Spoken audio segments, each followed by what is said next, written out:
여러분, 우리가 매일 쓰는 스마트폰 칩부터 최첨단 항공기 엔진까지 이런 엄청난 기술들을 가능하게 하는 재료의 비밀이 뭔지 아세요? 그 비밀의 열쇠 중 하나가 바로 오늘 이야기할 확산, 즉 원자들의 움직임에 있습니다. 재료과학의 심장이라고 할 수 있는 이 놀라운 과정 속으로 한번 들어가 보시죠. 자, 오늘 우리가 함께 떠나볼 여정입니다. 먼저 확산이 대체 뭔지 큰 그림부터 잡고요. 그 다음엔 원자들이 실제로 어떻게 춤을 추는지 현미경으로 들여다보듯 살펴볼 거예요. 그리고 이 움직임을 어떻게 예측하고 또 어떻게 제어하는지 알아본 뒤에 마지막으로 이 모든 게 현실에서 얼마나 대단한 기술로 쓰이는지 확인해 보겠습니다. 자, 준비되셨으면 원자들의 세계로 출발합니다. 네, 그럼 첫 번째 순서입니다. 확산이라는 개념을 가장 쉽고 직관적인 그림으로 먼저 이해해 보자고요. 확산의 핵심 원리는 사실 아주 자연스러운 현상이에요. 붐비는 곳에 있는 사람들이 텅 빈 곳으로 퍼져나가려는 것처럼 원자들도 자기들이 빽빽하게 모여있는 고농도 지역에서 상대적으로 널널한 저농도 지역으로 이동하려는 경향이 있거든요. 바로 자연의 섭리, 평형을 찾아가는 과정인 거죠. 여기서 진짜 중요한 포인트가 있어요. 이건 그냥 잉크가 물에 퍼지는 거랑은 차원이 다른 얘기입니다. 원자 하나하나가 직접 자리를 옮겨서 물질 자체를 수송하는 아주 근본적인 물리 현상이라는 거죠. 아니 근데 여기서 궁금한 점이 하나 생기죠. 원자들이 그렇게 촘촘하게 꽉 들어찬 단단한 고체 속에서 대체 어떻게 움직일 공간이 있다는 걸까요? 정말 신기하게도 원자들은 두 가지 주요한 방식으로 자신만의 길을 찾아냅니다. 하나는 비어있는 자리를 쏙쏙 찾아 점프하는 공공확산이고요. 다른 하나는 덩치가 큰 원자들 사이, 그 좁은 틈새를 요리조리 비집고 들어가는 침입형 확산입니다. 이 슬라이드가 두 방식의 차이를 아주 명확하게 보여주네요. 핵심은 바로 속도입니다.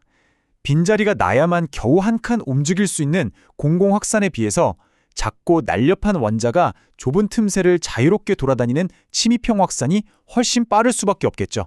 왜냐하면 이동할 수 있는 빈 공간 자체가 비교도 안 되게 많거든요. 자, 이제 원자들이 어떻게 움직이는지는 알았습니다. 그럼 여기서 한 단계 더 들어가 볼까요? 우리 공학자들한테 정말 중요한 질문이거든요.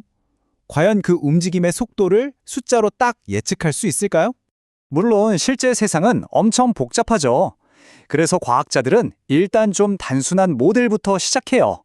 말하자면 시간이 지나도 확산되는 양이 쭉 일정한 그런 이상적인 상황을 먼저 가정하는 거죠. 이걸 정상상태 확산이라고 부릅니다.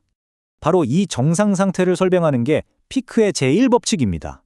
수식은 복잡해 보이지만 원리는 진짜 간단해요. 저기 농도 기울기, dc분의 dx 보이죠? 저게 가파를수록, 그러니까 농도 차이가 클수록 확산 속도 j 도 빨라진다 이겁니다. 언덕이 가파를수록 공이 빨리 굴러가는 거랑 똑같아요. 하지만 정상 상태는 어디까지나 이상적인 모델일 뿐이잖아요. 실제 대부분의 공정에선 시간이 흐르면서 농도가 계속 바뀝니다.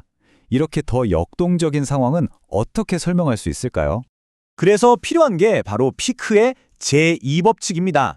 이건 1법칙의 업그레이드 버전이라고 생각하시면 돼요. 시간에 따라서 농도가 어떻게 변하는지까지 계산해주는 훨씬 더 현실적이고 강력한 법칙이죠.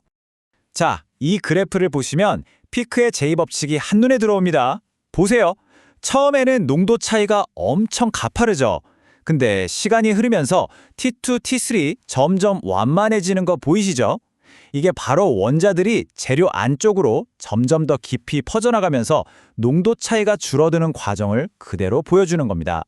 좋습니다. 이제 움직임의 법칙도 알았어요. 그럼 우리가 이 확산 속도를 마음대로 조절하고 싶을 때 가장 강력한 조절 버튼은 과연 뭘까요?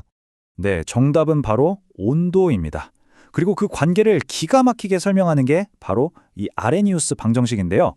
다른 건 다 잊어버려도 저기 지수함수 안에 있는 T, 절대온도, 저것만은 꼭 기억하셔야 돼요.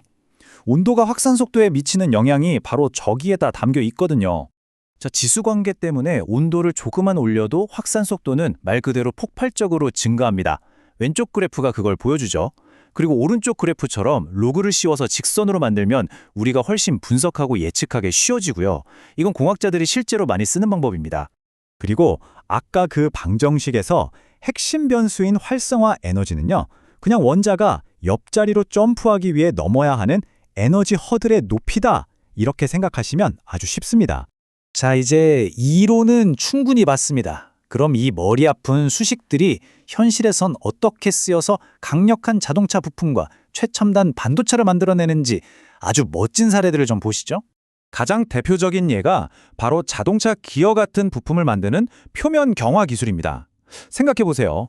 부품의 속은 충격을 잘 버텨야 하니까 어느 정도 질겨야 하고 겉은 계속 마찰되니까 단단해야 하잖아요. 그래서 표면에만 탄소 원자를 쓱 집어넣어서 겉만 단단하게 코팅하는 겁니다. 이게 바로 확산 기술이죠. 그리고 지금 여러분이 이걸 보고 있는 스마트폰, 컴퓨터, 그 심장인 반도체 칩이 바로 확산 기술의 결정체입니다.